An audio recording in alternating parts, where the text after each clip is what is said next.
অনেক দিন পরে ভাবলাম যে আপনাদের সঙ্গে ডেইলি রুটিন আজকে আমি শেয়ার করব।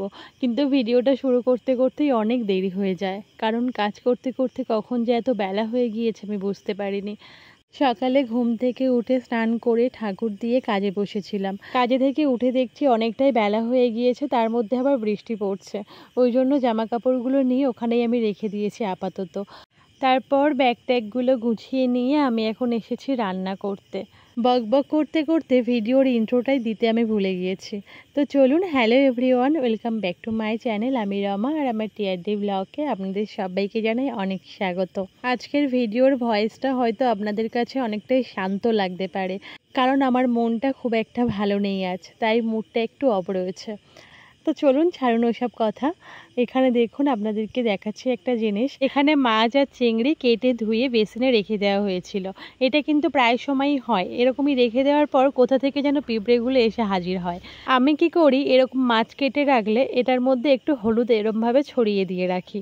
ফলে কি হয়, একটাও পিঁপড়ে ধারে বাড়ে আসে না। এখানে দেখুন, একটা জায়গাতে একটু হলুদ পড়েনি, সেই জায়গাটুকুতেই পিঁপড়ে ধরেছিল। সেখানে যখন আবার একটু হলুদ ছিটিয়ে দিলাম, পিঁপড়েগুলো সরে গিয়েছে। সেই যে বৃষ্টি শুরু হওয়ায় কারেন্ট চলে গিয়েছিল, এখনো পর্যন্ত কারেন্ট আসেনি। তাই আজকে শিলনোড়াতেই মশলা করছি। জানি শিলনোড়ায় মশলা করলে একটা রান্নার মধ্যে অন্যরকম স্বাদ আনে, কিন্তু এই আধুনিক যুগে মিক্সি উঠে শিলনোড়ার চল তো উঠেই গিয়েছে। কিন্তু দেখুন, আমরা যাকে অবহেলা করি, কিন্তু আবারও আমাদের প্রয়োজনে তাকে আমরা ব্যবহারও করি। মানুষ হলো এমনটাই স্বার্থপর, প্রয়োজনের সময় প্রয়োজন মিটে গেলে ছুঁড়ে ফেলে দেয়। কিন্তু না, সেই জিনিসটাকে গুছিয়ে যত্ন করে রেখে দিলে দেখবেন আবারও আমাদের প্রয়োজনে ঠিকই আসতে পারে। যেমন এই শিলনোড়াটাকে ব্যবহার করার পর একে ধুয়ে পরিষ্কার করে রেখে দিলে দেখবেন আবারও আপনি পরে একে ঠিক ব্যবহার করতে পারবেন। আসলে কি বলুন তো, আমি শিলনোড়াতে মশলা করলে মশলাটা খুব একটা মিহি হয় না, মানে সুন্দরভাবে আমি মশলাটা বাটতে পারি না। তো সেই জন্যই আমি শিলনোড়াটা একটু কম ব্যবহার করি। আর মানে রান্নার মধ্যে যদি মশলা ছিবড়ে ছিবড়ে মুখের মধ্যে বাঁধে, কেমন একটা যেন লাগে। তো যার জন্য আমার মিক্সিটা বিশেষভাবে ব্যবহার করা। তো যাই হোক, এখানে তো দেখতেই পেলেন আমি আদা বেটে নিয়েছি, আর এখানে এখন আমি একটু সর্ষে বেটে নেব। আজকে আমাদের পাড়াতে মাছ ব্যাপারী খুব সুন্দর সুন্দর পার্শে মাছ নিয়ে এসেছিল, দেখেই পছন্দ হয়ে গিয়েছিল, ওই জন্য নিয়ে নিলাম। এখন আমি পার্শে মাছ দিয়ে সর্ষে বাটা করার জন্য সর্ষেটা আমি বেটে নিচ্ছি।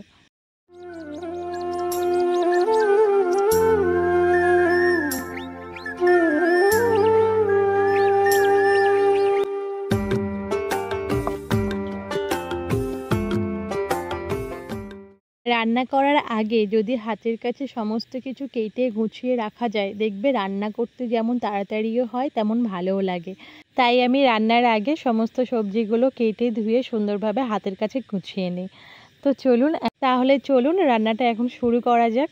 এখানে এই যে পার্শে মাছের মধ্যে হলুদ তো আগেই দেওয়া ছিল, এখন আমি এটার মধ্যে লবণ দিয়ে ভালোভাবে মাখিয়ে নেব।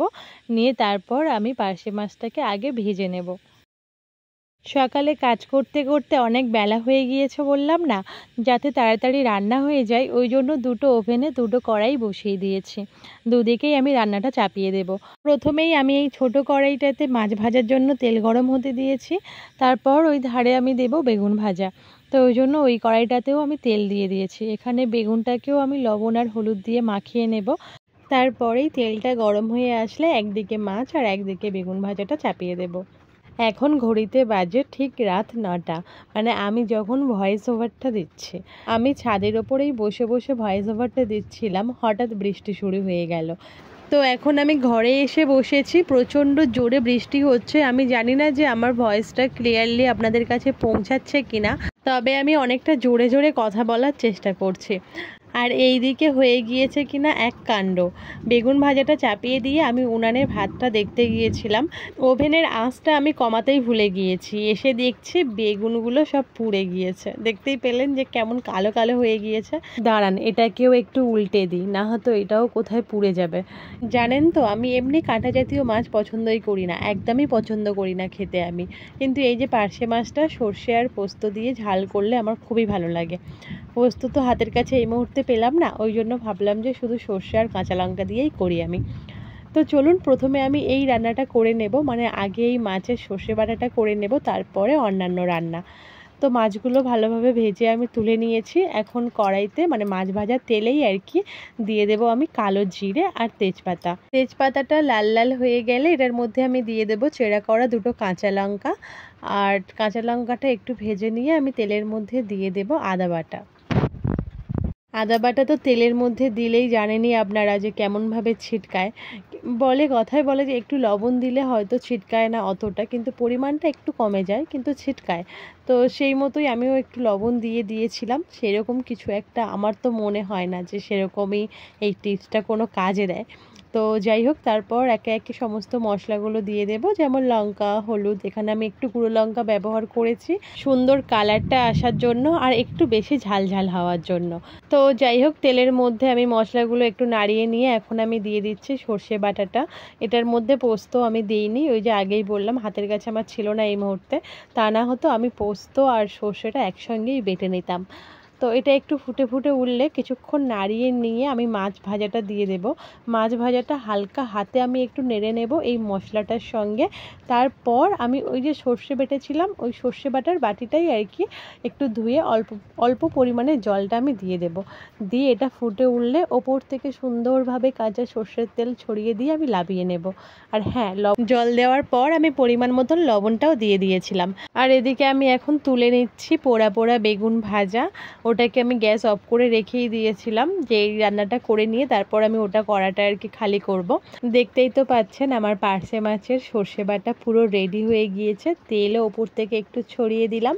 তো ফাইনাল লুক আমি সব শেষে আপনাদেরকে দেখাচ্ছি। এদিকে বাদবাকি রান্নাগুলো আমি এখন সেরে নিই, কারণ রান্না করার পরেও আজকের কিছু কাজ করব বলে আমি সিদ্ধান্ত নিয়েছি। তো সেগুলো আপনারা আস্তে আস্তে দেখতেই পাবেন। আর রান্না করার পর আমার রান্নার জায়গাটা ঠিক এরকমই অবস্থা। গ্যাস টেবিলের নিচের ওই কোণটাতে থাকে এই বাসনের মানে ঝাঁকাটা। তো ওটাই আজকে আমি বের করেছি টেনে, সমস্ত বাসনগুলো পরিষ্কার করব। তো চলুন তার আগে একবার দেখিয়ে দিই আজকের দুপুরের মেনু। প্রথমেই তো দেখতেই পেলেন ঢ্যাঁড়স চিংড়ি, তারপরে রয়েছে এখানে শিমুল ট্যাংরা মাছের ঝোল, আর এই যে এখানে বেগুন ভাজা, আর তারপর এখানে সবশেষে রয়েছে আমার পার্শে মাছের সর্ষে বাটা। রান্না সারার প্রায় আধ ঘন্টা পৌনে 1 ঘন্টা পর আর কি আপনাদের সঙ্গে এই ভিডিওটা শেয়ার করছি। স্ট্যান্ডে ফোনটা বসিয়ে রেখে আমি মানে ওভেনটা মুছছিলাম, স্ট্যান্ড শুদ্ধ ফোনটা আর কি উল্টে গিয়েছিল। তো আবার ভালোভাবে বসিয়ে নিলাম। তো এখন আমি গ্যাস ওভেনটা পরিষ্কার করে নিচ্ছি, ভালোভাবে দেখতেই পেলেন। আর তার আগে আমি সমস্ত বাসন কড়া গ্যাস ওভেনের মানে যে পাওয়াগুলো থাকে সেগুলো সব কিছু আমি সুন্দরভাবে ধুয়ে এখন আমি রোদ্রে দিয়েছি। রোদ্রে দিয়ে আমি এদিকে চলে এসেছি গ্যাস ওভেনটা ভালোভাবে পরিষ্কার করে নেওয়ার জন্য। তো প্রথমেই তো একটু সার্ফ দিয়ে মুছে নিলাম, তারপর এখন মানে ভিজে কাপড় দিয়ে একটু মুছে নেব। সব শেষে আমি শুকনো কাপড় দিয়ে ওভেনটাকে আবারও একবার মুছে নেব। তো এইভাবেই আমি পরিষ্কার করে থাকি। ভয়েস ওভারটা দেওয়ার পরপরেই আর কি আমি চেক করছিলাম, মানে বৃষ্টির কারণেই এত একটা আওয়াজ আসছে ব্যাকগ্রাউন্ডে, খুবই খারাপ লাগছে। তো কিছু করার নেই, প্লিজ একটু ম্যানেজ করে নেবেন।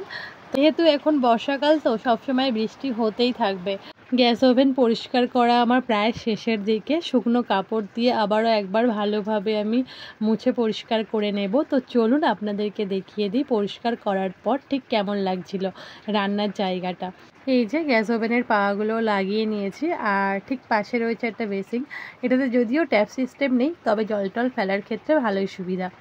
আর এখানে সমস্ত বাসনগুলো আমি নামিয়েছিলাম, নামিয়ে সব পরিষ্কার করে সুন্দরভাবে রোদ খাইয়ে আমি রেখে দিয়েছি। আর এখানে এই যে মাটির জালাটা আমাদের থাকে রান্নাঘরের ঠিক এই কোণটাতে, মানে গরমের সময় খুবই ঠান্ডা জল পাই আমরা এটা থেকে।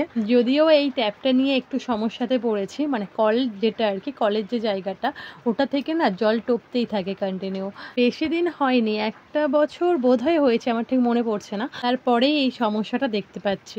তো এই সমস্যার সমাধানটা যদি কারোরই জানা থাকে তো প্লিজ একটু কমেন্ট বক্সে কমেন্ট করে জানাবেন। আর এখানে এটা হচ্ছে আমার নিরামিষ মশলাধানি, এটাকেও মেজে পরিষ্কার করে এটার মধ্যে মশলাগুলো আমি রেখে দিলাম এক এক করে গুছিয়ে। আর এইটা আমার প্রতিদিনেরই ব্যবহার করা মশলা, মানে আমিষ বলতে পারেন। মশলাগুলো এরকমই একটা সুন্দর ঢাকনা দেওয়া ঝুড়ির মধ্যে এভাবেই আমি রেখে দিই। রান্নাঘর গুছিয়ে নিয়ে খাওয়া দাওয়া করে দুপুরে একটা ঘুম দিয়েছি। তারপর এখন হচ্ছে সন্ধ্যাবেলা। সন্ধ্যায় ছাদে এসে দেখছি যে পূর্ণিমার চাঁদটা আকাশে জ্বলজ্বল করছে, আর মাত্র 2 দিন পর হচ্ছে পূর্ণিমা। তো চলুন আজকের ভিডিওটা তাহলে এখানেই শেষ করি। দেখা হচ্ছে নতুন কোনো ভিডিওর সাথে। সবাই ভালো থাকবেন, সুস্থ থাকবেন। Good night.